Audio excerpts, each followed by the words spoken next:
Okay, so I wanted to make a video introducing Daniel and his truck. This was gonna be more of just his truck. We're probably gonna do something over Discord, just talking about how we know each other, personal life stuff. But I don't foresee Daniel making a YouTube channel in the next 5 years or ever, to be honest. The only reason I would ever see Daniel making a YouTube video is for some odd reason we took off on my channel, and it was just obvious that he needed to make one. But I've known Daniel for a year. I've lived in this area for about 3 years.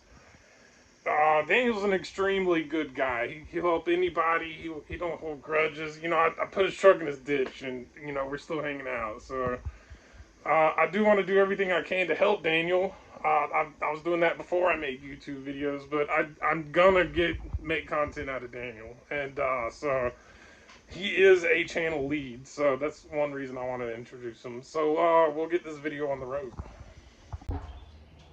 Okay, this is Daniel, guys. This is his truck. I'm gonna get him to do a nice little introduction on the truck, introduction on himself. When did you get this truck? This truck has been in my family since it was, I don't know, go look at you to look at that. What do I do with my hands? Anyway, it's a 1971 F100. My grandfather bought it new in the year of the truck. Yeah. I have the original bill of sale for it still. My grandpa had it for a long time, put it around, and then my dad traded his station wagon to my grandpa for it, so my grandma would have something to drive around. And then my dad did all the stuff he did to it, and then he blew a main cap in half, parked it under the pecan tree at my house, and it sat there for forever. And then one year for my birthday, my best friend who shop we're in bought it from my dad without me knowing and gifted it to me for my birthday. So when did you buy it from your dad? It's been like 4 years now. 3 or 4 years. When he bought it from your dad, he brought it here and you started working on it immediately, or Oh yeah, I mean did you have a plan for it, or did you just dive in and?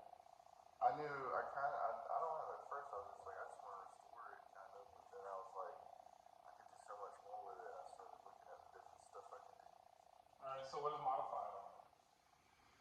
The chassis is modified. Shortened from a long bed. It was a long bed, is what I call a medium bed now.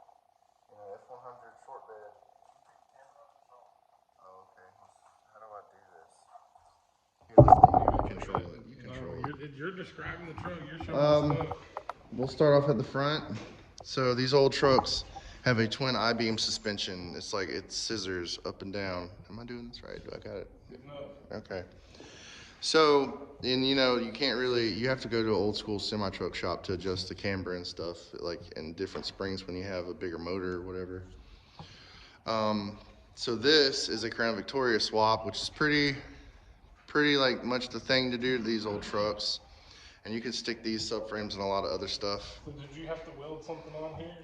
Yeah, these are like the go-tos, the backyard custom boxes. You cut your frame, cut all this out, cut your beams out, and you weld these boxes in, and then your subframe will bolt right in.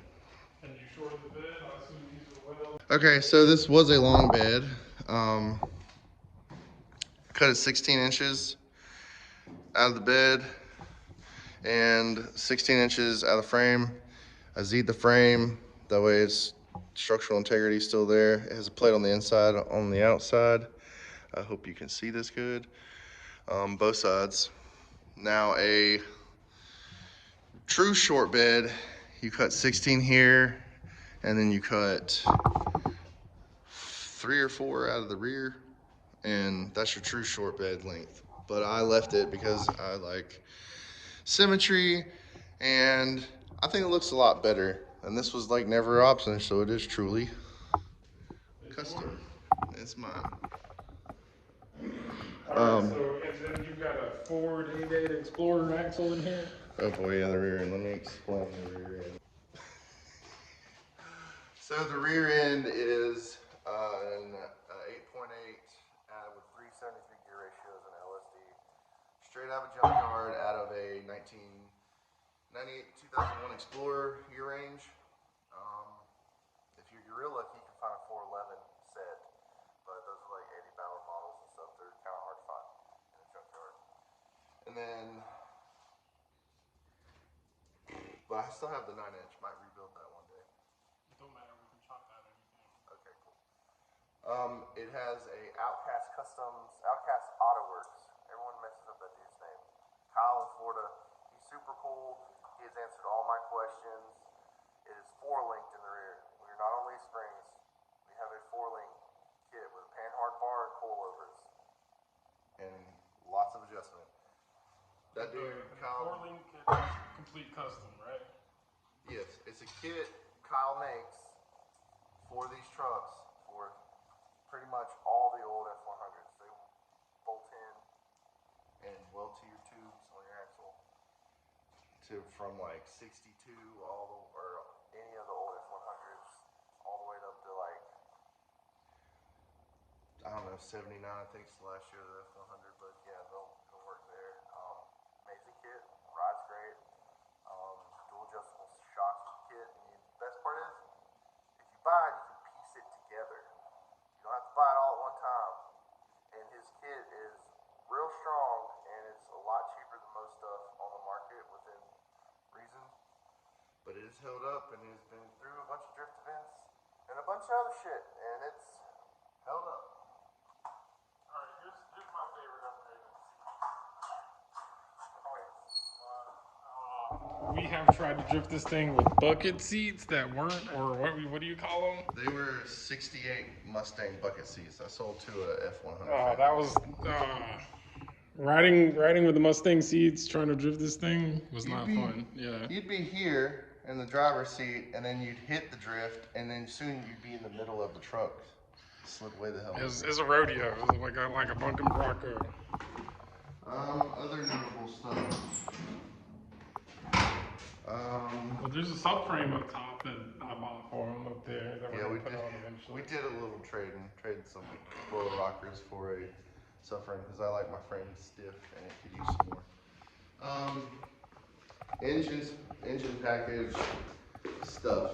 So I guess I need to stay back here because I'm so fucking tall. Engine package. It is a 302 stock bore and a T5 5-speed manual out of a 1990 Fox body. Pretty much works with stock cross member and everything. Anybody wondering about that?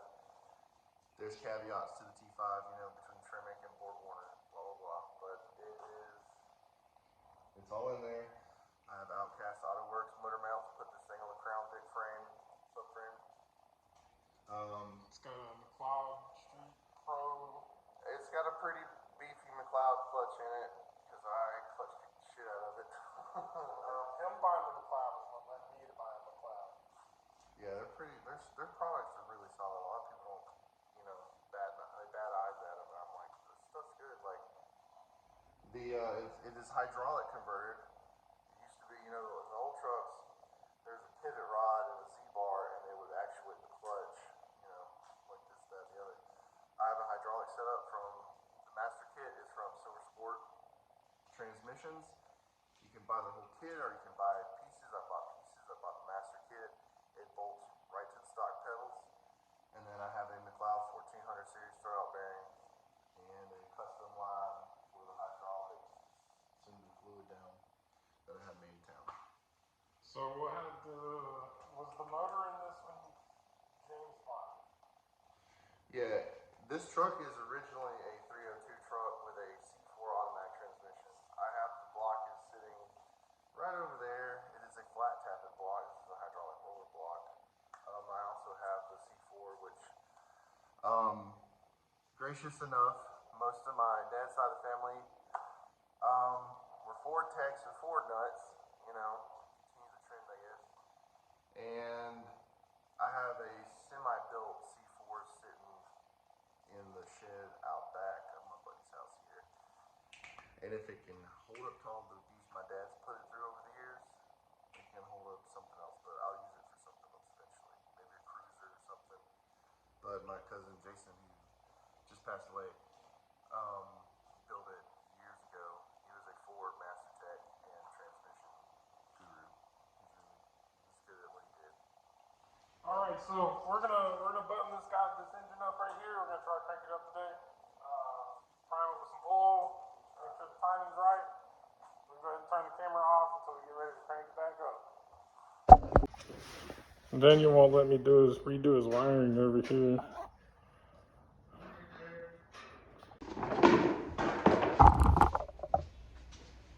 You bleeding the coolant or the oil? Oil is what you need, right? No. You pop the filter on this out and you can fill it here. Yeah. That's what I said. I'm gonna change the oil. I'll put this and then let the starter.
Cause I tell me you tune.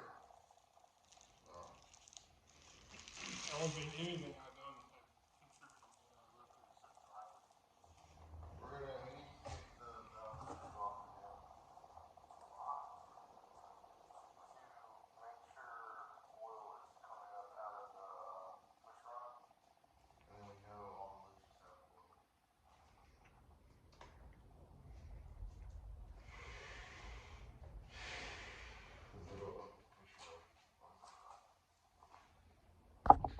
Alright, stop looking crazy. Alrighty, we got the engine mostly primed. You may want to prime it a little bit more, but I think it's ready to go. We're about to fire this thing off just for a little test fire, just to make sure it still ain't making noises. First crank, here it goes.